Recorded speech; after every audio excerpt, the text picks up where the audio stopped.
tras la charla de Concha, tenemos ahora a Pablo Conesa. Él es analista clínico responsable del Laboratorio de Diagnóstico Molecular del Hospital General Universitario de Santa Lucía de Cartagena.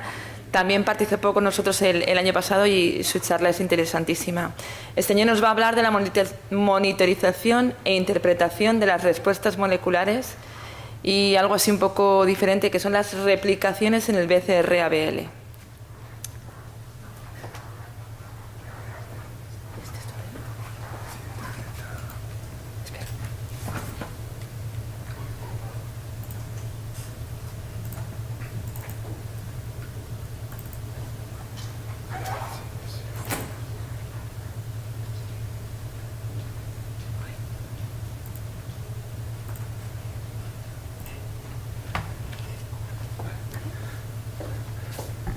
Bueno, muchas gracias.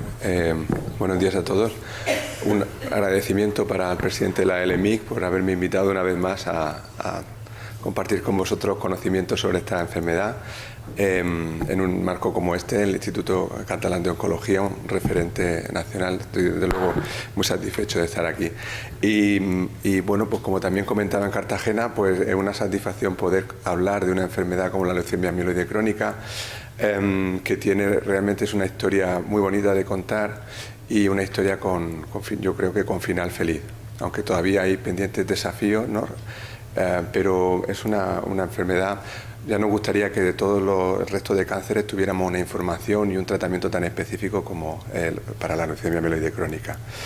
Bueno, pues voy a intentar hablar de patología molecular. Entiendo que es un tema complejo porque es hablar de genes, de moléculas, pero lo voy a hacer utilizando un lenguaje muy llano. Voy a tratar que todo el mundo lo entienda.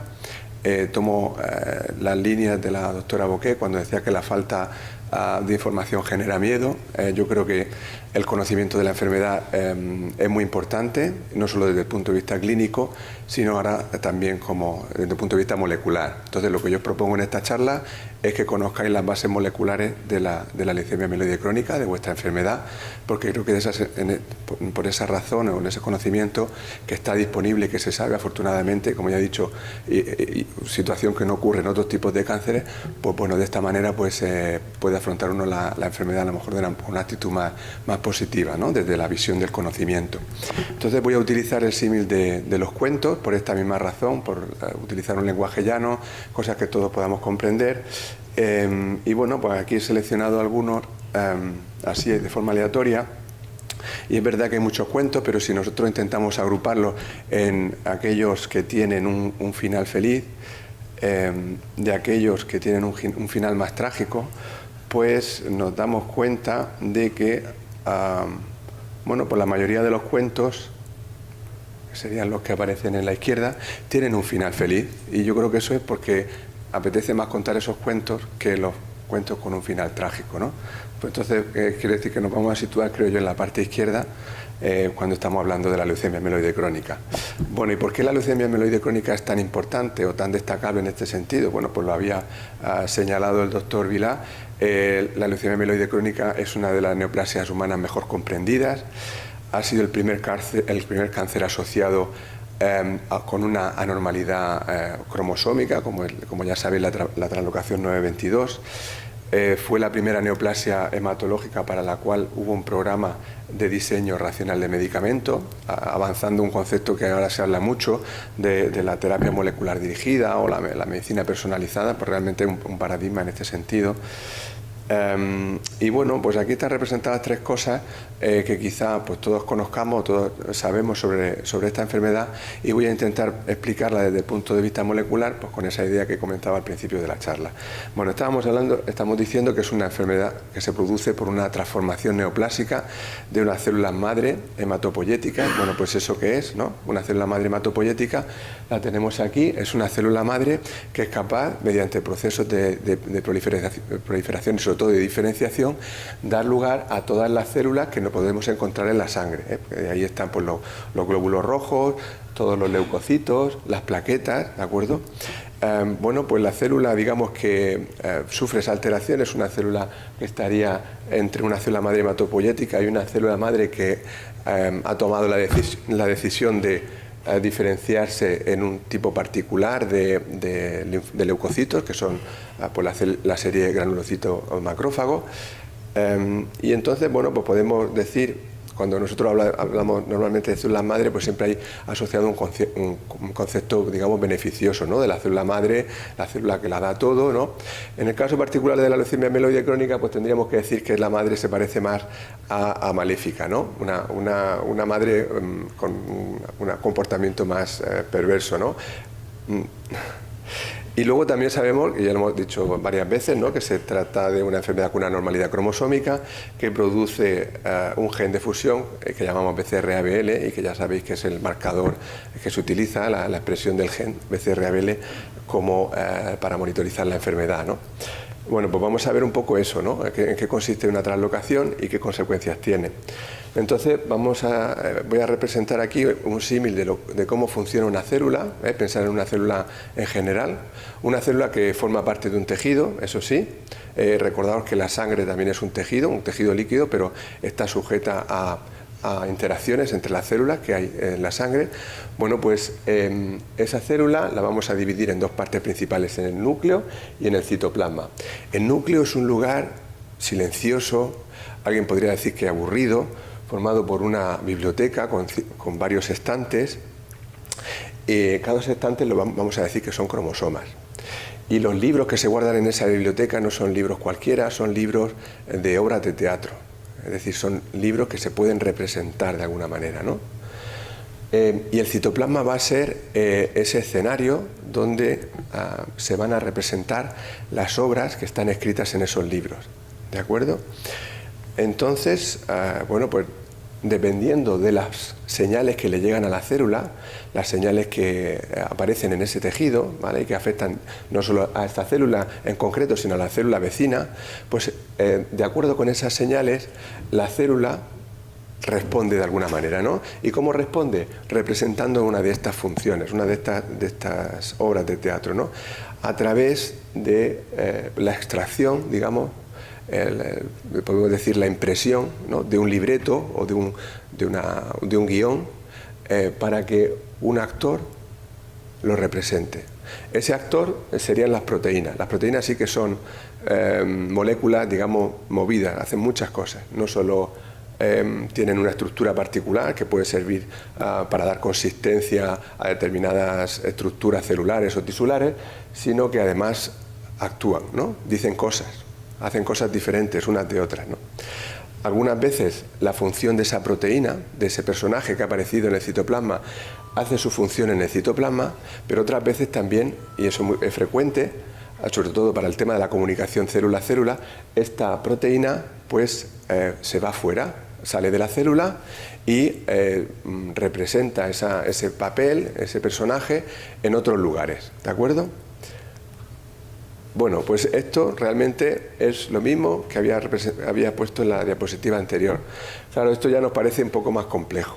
Y esto realmente es una simplificación muy grande de lo que ocurre dentro de la célula.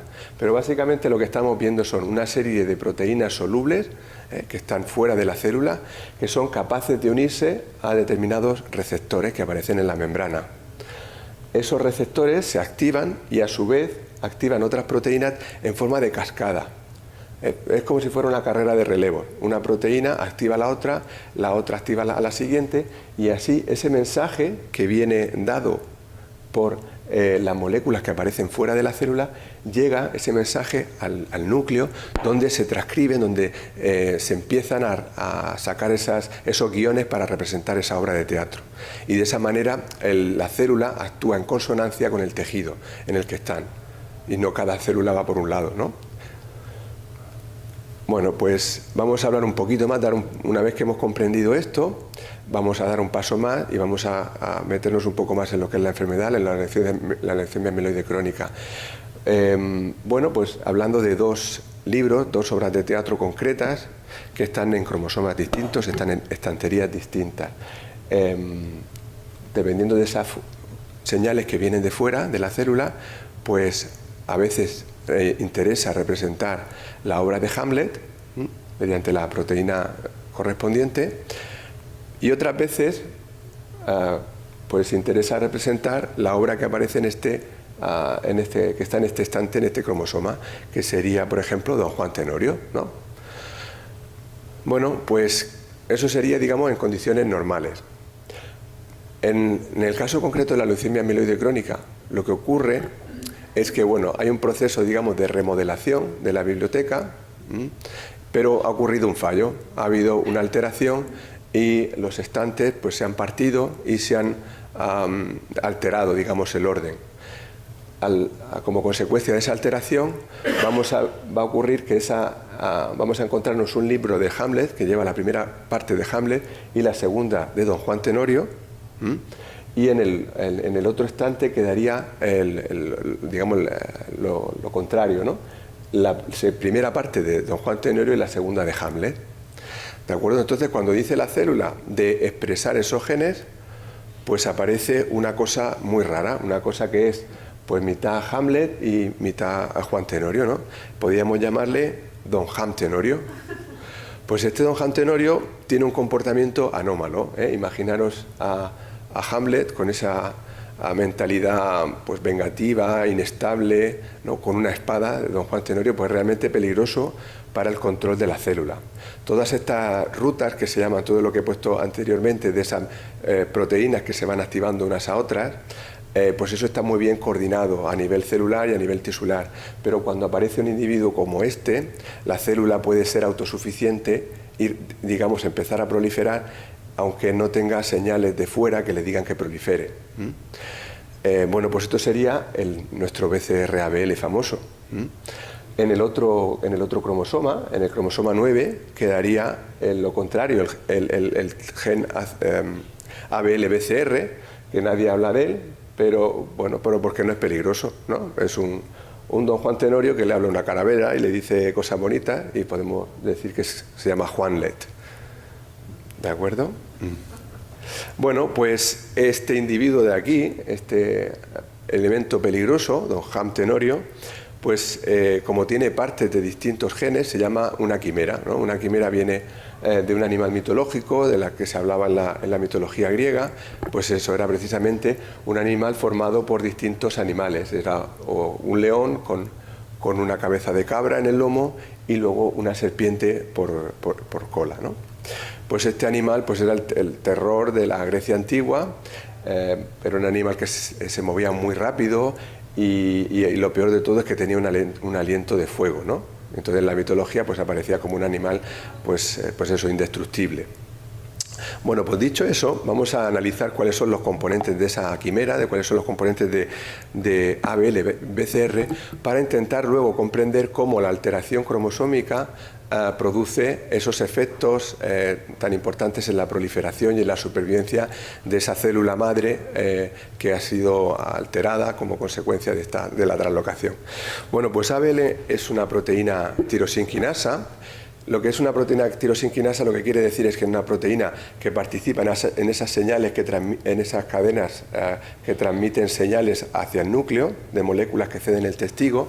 Ese testigo habitualmente es la fosforilación, es la transferencia de un grupo fosfato, digamos. Ese sería la especie de relevo que transmite una proteína a la siguiente para llevar la información al núcleo, como decía. Bueno, pues ABL pertenece a ese grupo de proteínas que señalizan, ¿no? Que participan en esas rutas fosforilando. Y está localizada en el núcleo y también aparece en el citoplasma. Y bueno, y es una proteína buena, quiero decir, si está sana, si no está translocada, pues es importante en procesos de linfopoiesis, también en la formación del hueso. Y en cuanto a BCR, pues es una proteína que se conoce menos, también es una proteína de señalización y se ha visto que su función pues tiene que ver con la formación de los neutrófilos, ese tipo de leucocitos, ¿no? Que se ven afectados en esta enfermedad. Bueno, pues si vemos un poco la estructura de estas dos proteínas por partes, ¿no? o lo que se dice, como se conoce habitualmente, en dominios, partes funcionales de la proteína, pues habría que destacar en ABL que hay dos dominios, SH2 y SH3, que lo que hacen es que mantienen la proteína en una estructura plegada, en una estructura circular que oculta el dominio quinasa, el dominio que le permite a la célula ser mensajera. En condiciones normales la proteína está replegada y el dominio quinasa, que es este de aquí, ¿de acuerdo?, pues está silente. Solo cuando vienen las señales adecuadas de fuera, a través del núcleo, pues la proteína se activa, ¿de acuerdo? Bueno, eso es importante. Y luego destacar que BCR tiene un dominio denominado CC, que es un dominio que permite que dos moléculas de esta proteína se junten, ¿vale? Y eso también tiene una consecuencia, y la vamos a ver cuando ya hablamos de la quimera de BCR-ABL. Tiene una actividad quinasa incrementada. Si os fijáis, la parte ABL es esta de aquí. Prácticamente la comparamos con esta de aquí. Prácticamente está toda la secuencia de la proteína está mantenida en el producto quimérico, en BCR-ABL. Lo que ocurre es que los dominios SH2 y SH3, que hacían que la proteína pudiera estar replegada, pues ahora, como consecuencia de que se ha unido todo esto de aquí, de la proteína BCR, se han fusionado esos dos, pues hacen que la proteína esté constitutivamente activa. Quiere decir que siempre va a estar en una conformación abierta en la cual se expone, se presenta el dominio quinasa, que es el dominio que permite ceder el testigo. Entonces eso al final lo que hace es que la proteína esté activa independientemente de las señales que le puedan venir del exterior, ¿de acuerdo? Y además, gracias al dominio de homodimerización, quiere decir el dominio que permite a la proteína BCR unirse a otra, ese dominio, cuando dos proteínas BCR se unen, lo que hacen es que activan la fosforilación de estos aminoácidos de aquí, y entonces a lo que vamos, lo más importante es que se desarrollan, se representan unas funciones que tienen que ver con la proliferación y la supervivencia, y que de esa manera pues justifican el comportamiento que tiene la leucemia como neoplasia que es, ¿no? Se activan procesos de proliferación, de supervivencia, también se afecta la maduración de la serie monocítica, y aquí tenéis representado cómo se ve la proteína BCR-ABL en el citoplasma, ya no está tanto en el núcleo, y activando pues funciones que tienen que ver con la movilidad, con la supervivencia. Estas son distintas rutas, ¿no?, que lo que hacen es a la célula pues hacerla, digamos, inmortal, que no muera por apoptosis, que es una forma que tiene la célula de suicidarse cuando ve que algo no funciona bien. Bueno, pues esos mecanismos de control de la apoptosis, de la proliferación, del ciclo celular están afectados, ¿no? Bueno, pues el tercer punto, más o menos que todos yo creo que sabéis, es que esta enfermedad tiene un comportamiento bifásico, porque hay una fase crónica que está caracterizada por una expansión de células más bien maduras, de aspecto granulocítico, que serían estas de aquí, y luego pueden ocurrir mutaciones adicionales que producen que a partir de la célula madre leucémica se formen una serie de células de aspecto más inmaduro, y bueno, esto sería lo que se conoce habitualmente como la crisis blástica, ¿no? Es una agudización de la enfermedad que se producen por mutaciones adicionales, digo adicionales al BCR-ABL, como ya sabéis que es una alteración, ¿no? Bueno, pues ¿cuáles son estos defectos, no? La célula de origen, como ya hemos dicho, parece ser un progenitor de esa estirpe de granulocito macrófago.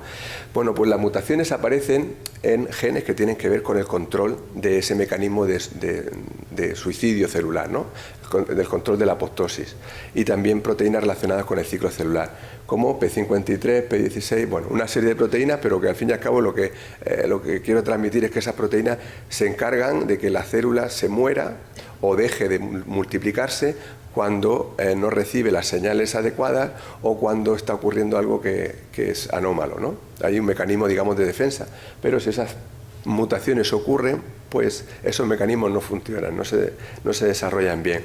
También en esa fase de crisis blástica se detectan translocaciones adicionales al BCR-ABL con otros protagonistas, con otros actores como AML1, EBI1 o AML-ETO, bueno, distintas translocaciones, y luego hay una activación de una ruta importante que es la ruta de la beta-catenina, que aumenta la expresión de un gen, que es un oncogen que se llama MYC, que participa en la inhibición de la apoptosis. Bueno, esta diapositiva, de nuevo, para que veáis un poco la idea del concepto este de la membrana celular, una serie de proteínas que se unen a receptores y transmiten las señales al núcleo, ¿vale? Pues aquí lo que se ve es que en condiciones normales la proteína beta-catenina está secuestrada en el citoplasma y se degrada, pero cuando hay una activación de esta ruta que está asociada con esas mutaciones adicionales asociadas a la crisis plástica, pues esa proteína beta-catenina se va al núcleo y activa la expresión de determinados genes. ¿Qué genes? Pues genes relacionados con la supervivencia como CEMIC o genes representados con la activación del ciclo celular como esta ciclina D1. Bueno, son nombres, pero que un poco los conceptos.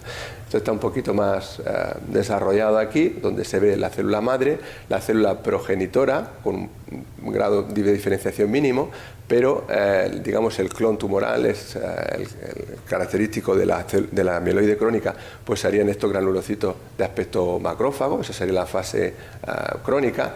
Y luego, bueno, pues las mutaciones de este clon, pues gracias a los supresores tumorales, pues se produce que la apoptosis de las células o la entrada en senescencia, pero la adquisición de nuevas mutaciones, que es lo que viene aquí, viene también en inglés, pero bueno, básicamente funciones que tienen que ver con el tumor o con el desarrollo de la neoplasia, pues hacen que llegue la crisis plástica. Y bueno, pues aquí es el momento de seguir con la historia de la quimera para hablar del otro protagonista, que sería pues el que mató a la quimera, que es Belerofonte, según cuenta la mitología griega. Pues este Belerofonte pues era el típico héroe griego, pues, todo alto, guapo, que bueno, pues se metió en un lío. Y bueno, básicamente pues vino a presentarse al rey Iobates y portaba una carta, y en la carta pues le habían traicionado porque la carta decía mata a Belerofonte, o sea, el rey tenía que matar a Belerofonte. Y bueno, pues como en esa época circulaba por ahí la quimera y era una bestia terrible, pues dijo, mira, yo no me quiero manchar las manos, voy a decirle a Belerofonte que mate a la quimera, que va a ser lo mismo que firmar la sentencia de muerte, ¿no? Y entonces, bueno, pues allí se fue Belerofonte, que se montó en Pegaso, en el famoso caballo alado, y bueno, pero es que aparte de alto y guapo, es que era muy listo también. Y entonces utilizó una lanza con la punta de plomo, y entonces la introdujo en las fauces de la quimera, que como ya sabéis que tenía un aliento de fuego, pues ese aliento de fuego derritió el plomo y eso fue lo que acabó con la quimera. Entonces es muy interesante conocer esta historia porque realmente encaja muy bien desde el punto de vista molecular con el mecanismo de inhibición del Gleevec, ¿no? del imatinib. Esta es la proteína BCR-ABL y aquí está el ATP, que es la molécula que cede fosfatos, ¿no? Ya hemos dicho, el fosfato es como un testigo que utiliza el BCR-ABL para transmitir la señal a la siguiente proteína. Esta proteína sería lo que viene aquí representado como sustrato, ¿de acuerdo? Pues el imatinib utiliza la fuerza, digamos, ¿no? el arma principal de BCR-ABL, que es el dominio quinasa, para introducirse y bloquear la proteína. Ya esta proteína no puede introducir ATP y no puede transferir ese fosfato, no puede transmitir esa señal más hacia el núcleo, porque no puede fosforilar, en estas condiciones no puede fosforilar a los sustratos de esa cadena, digamos, de mensaje, ¿no? Sí que es verdad que, bueno, esto es una historia bonita, pero siempre también es bueno tener en cuenta los desafíos, ¿no?, a los que se enfrenta la terapia al imatinib. Pues una de ellas pues sería la persistencia de células BCR-ABL positivas, ¿no?, o la resistencia primaria asociada con la célula madre, que es origen de la leucemia mieloide crónica, que estas células pues son resistentes, ¿no?, ciertamente resistentes al BCR-ABL. Y luego también estaría la resistencia secundaria, que serían apariciones de mutaciones que ocurren como consecuencia del tratamiento, ¿no? Hay dos cuestiones al modelo que hemos planteado ahora. Uno sería, bueno, que si la translocación BCR-ABL está presente en esa célula madre, que lo puede dar todo, puede dar todas esas células sanguíneas, porque las células que se acumulan son de tipo mieloide, son de un tipo particular, digamos, de leucocitos, ¿no?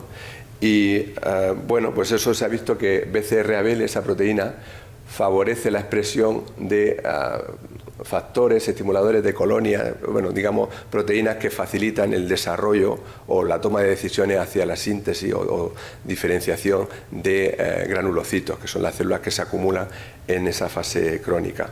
¿Y por qué los inhibidores de tiriosinquinasa que bloquean BCR-ABL no consiguen erradicar, por lo menos inicialmente, ¿no? Ya ha comentado la doctora Boqué que es, bueno, ahora mismo se sabe poco, ¿no?, sobre los mecanismos, la afectación molecular de la disrupción, a la discontinuación del tratamiento, pero en principio esa célula madre, la leucemia amiloide crónica, es resistente, bastante resistente al tratamiento, y eso porque, bueno, en principio, por un lado tienen unas tasas de proliferación baja, y por otro lado estas células se sitúan en nichos que son protectores dentro de la médula ósea, donde hay una serie de moléculas que, digamos, participan en que esa célula madre esté de alguna manera protegida frente al fármaco. Y luego también hay bombas de resistencia, que son otras moléculas, otras proteínas. De nuevo aquí vemos otro actor que representa una función totalmente distinta.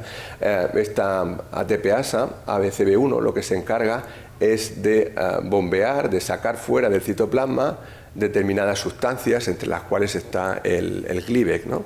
Para ello utiliza también la hidrólisis de ATP, y, digamos, la expulsa. Pues es un mecanismo de resistencia también que ocurre.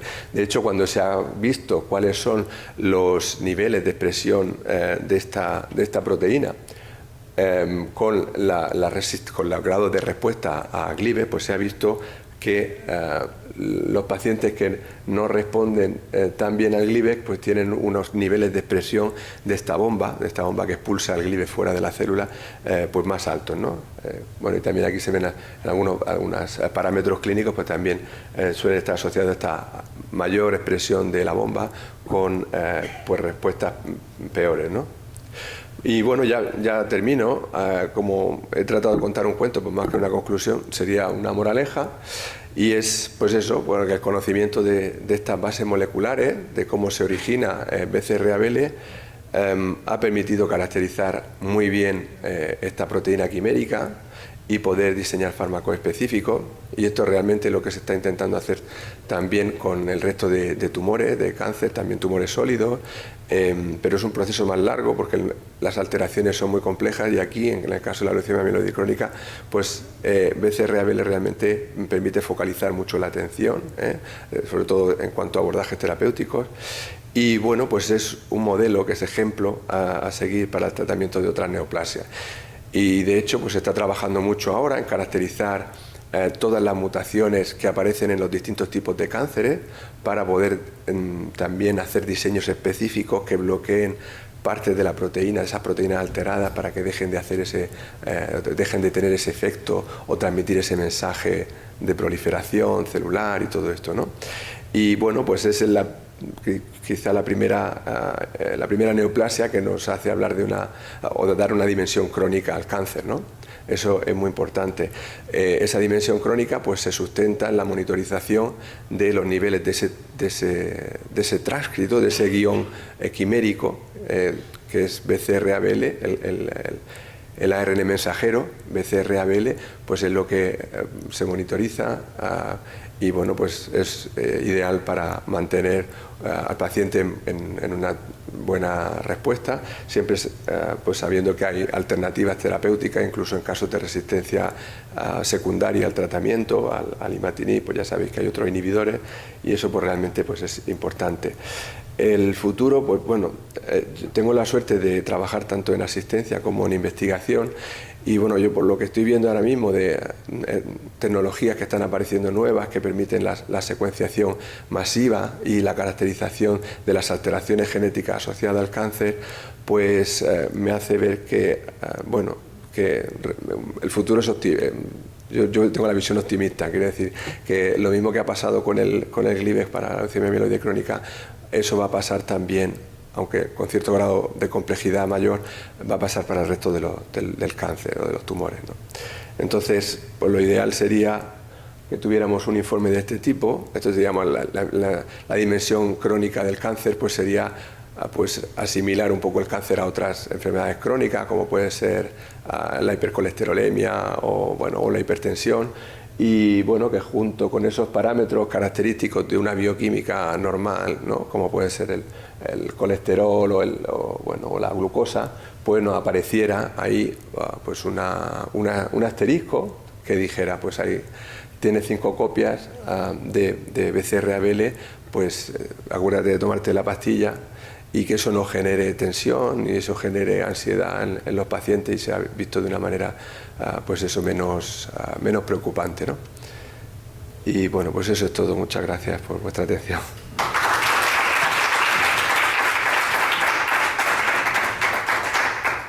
No sé si tenéis alguna pregunta, algo que queréis. En el debate yo sí tendré para ti. Sí, En el debate. sí. Gracias.